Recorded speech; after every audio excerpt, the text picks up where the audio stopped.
Spot, we're having a look at the Hasbro G.I. Joe 25th Anniversary Ram Cycle versus Cobra Flight Pod pack. It also features a Televisor and Corporal Breaker. Ages 5 and up are the recommendation, and also a warning, a choking hazard of small parts not recommended for ages 3 and below. This was another set that Spot's had in his collection for a while, and it's been sitting on my shelf, and I thought to myself, you know what, I'm craving G.I. Joe right now. I'm really craving going back and watching some of the mini-series that I grew up watching, and got me thinking I really should open these up, get a better look at them, and show them to you guys if you never got a chance to pick them up initially. Whereas the Vamp, Jeep, and Double Clutch only was one vehicle and one figure, this was a great opportunity to get two figures, and two vehicles as well. Also, Spot had to resist the urge, and I'm sure a lot of people probably ended up doing this. I wanted to get like a lot of these, and originally these were available in Toys R Us stores and Walmarts and stuff like that, that they were quite readily available, even here in Canada.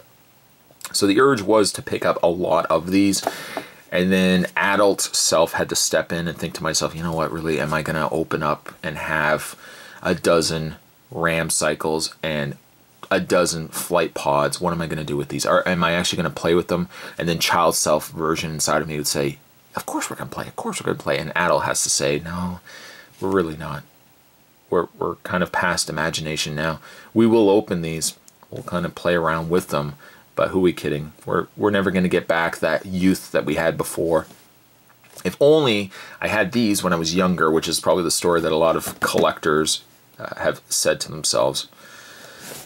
Sad, sad, sad. On the side, though, there's a picture of the Ram Cycle and the Trouble Bubble, or Flight Pod, depending on how you want to call it. And on the back, there's a picture of the Televisor and Corporal Breaker, a breakdown of the two vehicles. The read-up says the Cobra Flight Pod air vehicles swoop down to attack G.I. Joe forces riding Ram cycles. Small in size, but big in trouble, the flight pods send a barrage of firepower raining down on the Ram cycles. Then the Ram cycle drivers fire back with full force with their side-mounted Gatling guns. By the way, these are released date, or they were released in 2008.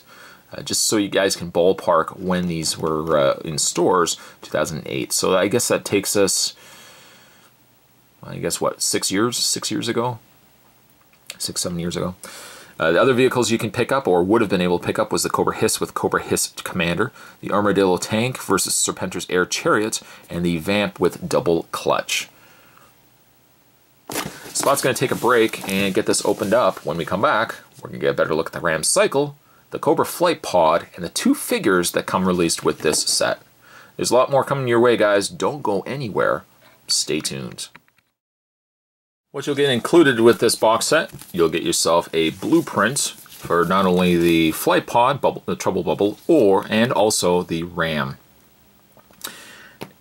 If you were to buy these in the 80s, not only would these be blueprints showing you the sticker application, which these do show you, but they would also show you how to put them together. And luckily with the 25th anniversary stuff, you don't put these together, they're already pre-built. Kind of takes the fun away from it, because sometimes I had as much fun building the vehicles as I did playing with them. But there you have the Ram Cycle and also the Trouble Bubble, respectively. I will hold on to these as well, because they also come with their own stickers, some extra stickers that you can put onto the pieces. It's not to say that the vehicles don't already have stickers. You can already see that they have their own stickers, but these are some extra little bit of love that you can put on them yourself. You can either follow the instructions, or if you just want to decide you can stick them where you want, you can do that too. Nobody's stopping you. That's just the way life is. If you feel like you want to do something your own way, you do it. Don't let the world tell you no. Put that to the side. You also get yourself two file cards for the Ram Cycle and for the Cobra Flight Pod. Something that I don't think, as far as my memory serves me, I don't think you ever got file cards with the vehicles, so an interesting treat. They're also offset from the Cobra and Cobra Televisor and the Breaker file card. So I guess if you were to put them in a file box, which I think I still have some of my G.I. Joe file cards from the 80s, I like that the vehicles are offset from the figure file cards. So that's a nice touch. But there you have the two pictures there. I wish they had actually used the same images that they did from the original Real American Hero picture cards instead of these updated pictures, but that's a small gripe. Putting those to the side, you also get yourself two figure stands for your supplied vehicles, or supplied figures for the vehicles. Televiper and Breaker. Raised Cobra logo, raised G.I. Joe logo, so you know which one goes with which. And you get yourself the figures. Now let's actually have a look at the figures first, and we'll look at the vehicles. First things first, let's have a look at Breaker. He's alright. I mean, he's not... The thing about some of these figures is they're a little wonky. You'll see what I mean when we have a look at the Televiper. Breaker's not too bad, but he's very chinny. He's got a very predominant jaw. Paint, still nice, even though he is just a very simplistic green with the black straps here. He's definitely more from the original, like we're talking like the first wave of figures from the original Real American Hero G.I. Joe. So I mean, he doesn't have a lot of bells and whistles. Very simplistic in color, very basic in green. The one thing though that you would not get with the original figures is holsters. He does have a handgun, which you can put into his leg holster if you'd like. But then he also has this holster here too, and I don't see any other accessories aside from his helmet. I don't see anything else that would go in here. So it might be a reused piece that they included. They just include this apparatus with Breaker. We'll put the helmet on his head.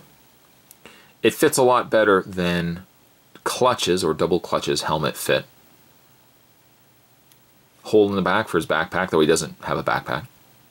His articulation is a ball joint in the head, ball socket shoulders, well, ball hinged shoulders. There's a ball socket in there, and then the hinge clamp there for the arms. He has a bend and rotation in the forearm, swivel in the hand, upper torso crunch or swivel in the ball joint there. Legs go forward, back, out, double bend at the knee, and bend and pivot in the foot. There you have double clutch. Really, I think the better of the two figures, because when we have a look at Televiper, there's a lot wrong with him. Don't want to be so negative, but there's a fair bit wrong with him. For starters, his face looks a little off. The visor point, to me, should be a little further down on his glasses area. It's way up here and offsets the look of his face. He's also got this old man face. Like his mouth is grimacing, but it makes him look so old. Also, this section right here is molded in as opposed to being separate, and it's not painted differently either. His vest is a separate piece. I wouldn't suggest removing it, especially for it being a Televiper. I don't know why you would want to remove it. But my other gripe with the figure is his hands. He's got these arthritis, kind of looks like he's pouting. It looks like he was taken to a store by Cobra Commander. He wanted to buy something. Cobra Commander said no, and he's just kind of, you know, he's huffing and puffing with his hands. I know, granted, his hands are designed to go onto the handles of the trouble bubble, but it's just, his hands look a little off. His articulation would be the same as Clutch, or Breaker, and Clutch, I guess, for that matter. He doesn't come with any sort of accessories. I thought he would come with like a backpack or something, but he doesn't come with any sort of accessories. Does come with this display stand. I guess that's something. But there you have your Televiper, which then brings us to the vehicles. And I never had a Ram. I did have a Trouble Bubble, and I went through a period We're talking maybe 10 years ago or so, where I wanted to pick up some of the G.I. Joe vehicles I had when I was younger. And I went to a flea market and I picked up a couple of Trouble Bubbles. I'll talk about that in a second. But I never had a Ram. My friend had a Ram. Always wanted a Ram. I never got one though. This was actually featured right near the beginning of the mini-series of G.I. Joe, the very, very first one, where I think Stalker rides this in to infiltrate or to test the G.I. Joe's infiltration skills when trying to test the security system of the mass device. And I think Stalker drove this in and it crashed, it blew up. Scarlet snuck in and Snake Eyes. But it was a staple for at least the very first season of G.I. Joe. This vehicle was used a lot. Stalker used it a lot. Scarlet used it a lot. Duke used it a lot. But it's always been a good fallback vehicle for the Joes. It does have a rotating... well, actually it rotates at the back here. It does have a rotating cannon. It's a little harder to turn it from the back here, especially because this piece gets in the way. That's just easier for me just to turn it in the front. Free rolling wheels. The wheels move quite easily, and the side carriage wheels don't move as well, but they still roll. You can also detach this section right here. There's a peg hole peg right there. You could take this off completely if you wanted to, but all my good memories of G.I. Joe has the Ram with this on. You can take Breaker and just peg him. Not even really just peg him into place, but you can rotate his hands. Oh, by the way, this also swivels as well. One thing that Hasbro really did a good job of, just even thinking about the original G.I. Joe figures and vehicles, they put a lot of effort into it. I never felt as a kid that they skimped when they were producing these things. They always felt like good quality pieces, really well built, and a lot of fun. The 25th anniversary brings a lot of this back. I mean, I look at this, it reminds me of when I was younger. I went to my friend's house and I was extremely jealous that he had this stuff and I didn't. But I really like the Ram cycle. It's a nice, beautiful looking piece. And goes perfectly also with the Viper, or the Vamp, I should say, that we've already had a look at before. Putting that to the side. And let's have a look at the Trouble Bubble. I call it the Trouble Bubble. I mean, that's what a lot of fans called it, Trouble Bubbles, but the Cobra Flight Pod. And I had one of these. I had one of these when I was a kid. I got one for my birthday. And exact same construction. Put it around the same way. In fact, I remember building it. This seat, when you were putting it in, this was strapped. This strap you ran all the way around, and these pieces were on the end. And then you put the seat in. It was a hard piece to put together, at least from an 8-year-old's perspective. It was hard to put together a Trouble Bubble. But it looks exactly like it did back then. The downside, though, to things like the Fang, which was the glider, the Cobra glider, the Trouble Bubbles, the Snowcat, I'm trying to think of other ones, well, basically anything that was white. Also the Cobra, those robot suits that they wore. Basically anything that was white was very prone to yellowing. The Trouble Bubble here, I don't know if I'm going to have that same problem. It's still white plastic, but I don't know, maybe they've advanced in plastics since then. But the original Trouble Bubble, badly. And I picked up, again, like I said, probably about 10 years or so ago, I picked up extra Trouble Bubbles and Fangs. And they were extremely yellowed. This whole back section was yellow. These were yellow. It's so sad. And even like the dome was starting to turn an off color. So it's nice that they re-released these. Spock wishes he could have picked up more of the 25th anniversary stuff, but excess sometimes can be an awful sin as well. You know, just getting too much of something. It's still a beautiful looking piece. It's a fragile piece as well. I mean, this back section when I was younger always came off, and this comes off not as easy. It's a newer piece, but after a while this might start coming off. Oh, I know what it was. The Cobra, or the G.I. Joe Shark, was also a white vehicle that started yellowing after time. This section here rotates for the... I never really quite understood what this was. It was kind of like a periscope. I guess there was some sort of meter dial in there that was telling, you know, Cobra what they were firing at. This rotates as well. And also, for good measure, the missiles come off and you can fire them at things. Preferably G.I. Joe. This whole top section opens. You can take your Cobra Trooper or G.I. Joe soldier who's taken one of the trouble bubbles. I think it was Alpine in the G.I. Joe opener movie intro. I love that intro.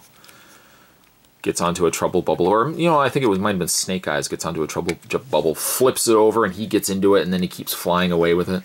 Very cool.